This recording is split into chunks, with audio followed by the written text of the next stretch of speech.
Le Mans Start 2025. Pole position on the outside of the road for that first corner.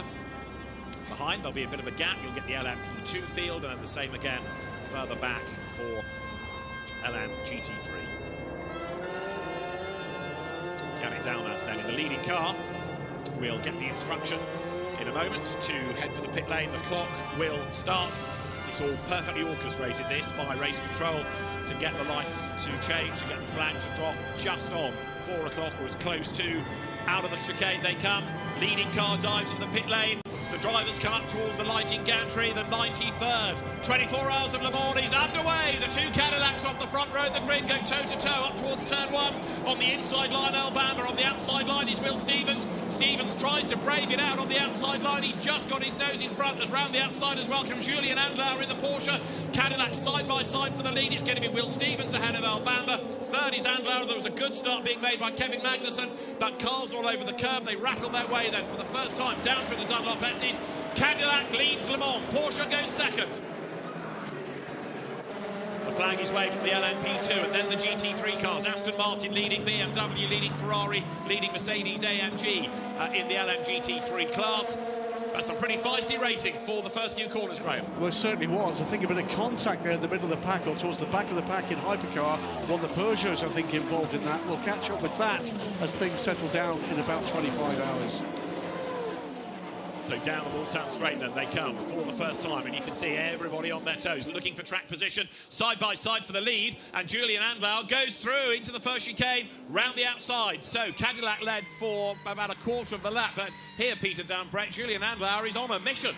I do wonder whether the Cadillacs worked their tyres hard enough on that outlap, because you could see the Porsche visibly side to side really working the tyres, and the Cadillacs were very stationary in a straight line. So side by side, Peter, between the number 8 Toyota and one of the factory Ferraris, with the 83 just behind.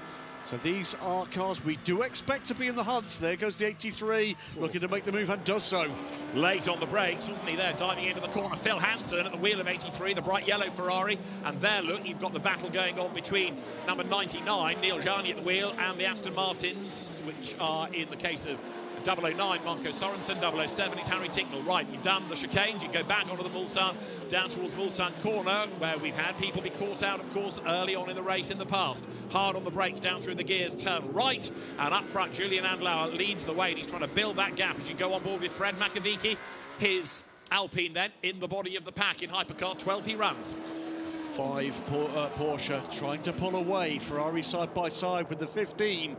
WRT, BMW 15 and 20 now together as the 499 number 50 goes through, sparking away from underneath the under tray of the BMW. But Magnussen there got a bit hit and shouldered out wide, didn't he? Buemi back round the outside of Phil Hansen.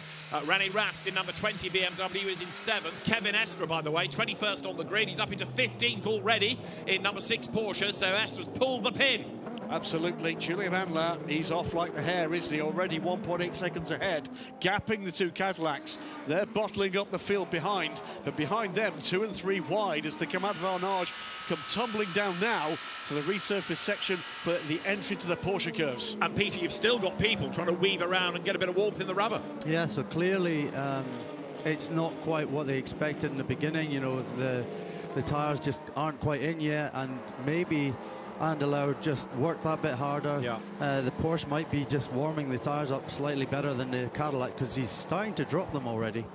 So, at the end of lap 1, Julian Andlauer for Porsche, away like a stab rat, and he will lead the two Cadillacs down towards the chicane. There you can see in the queue, 4th, Nicholas Nielsen, going after the Jota run cars, and Kevin Magnussen ahead of René Rast. The two BMWs have got themselves together. The best of the Toyotas, Sebastian Buemi. At the end of lap 1, Porsche leads Le Mans. Julian Andlauer, who is 2 seconds ahead of Will Stevens, Alabama 3rd. Kevin Estre now with the Alpines. That's now a battle for 13th place. So Estre's made great progress. TDS Racing, the number 29 car, the Hansa Matthias Besch, pulling away from Louis Delatraz. He's there in the 199 ahead of the 43 into Europol car, and then comes through the stream of P2 Oreca's